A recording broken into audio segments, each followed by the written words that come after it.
அம்மா, நான் கதிரை தான் விரும்புறேன், அவனை தான் கல்யாணம் பண்ணிப்பேன்னு அக்கா கிட்ட சொன்னம்மா. அதனாலதான் அக்கா வாக்கு கொடுத்தா.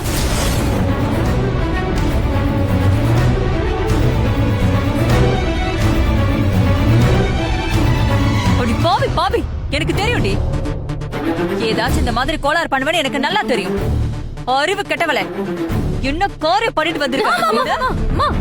என்னம்மா இப்ப எதுக்குமா கோவப்படுறீங்க? ஏமா அவளுக்கு பிடிச்சிருக்கு, அத அக்கா கிட்ட சொல்லிருக்கா. அவ தப்பு எதுவும் பண்ணலையேமா. லவ் பண்றது ஒரு தப்பாமா? தப்புதாண்டி. நம்ம குடும்ப நிலைமைக்கு நம்ம என்ன செஞ்சாலும் தப்புதான். அத விடு. இவ மகா பத்தி நினைச்சு பாக்கணும்ல. அவ வாழ்க்கை பத்தி யோசிச்சாளா?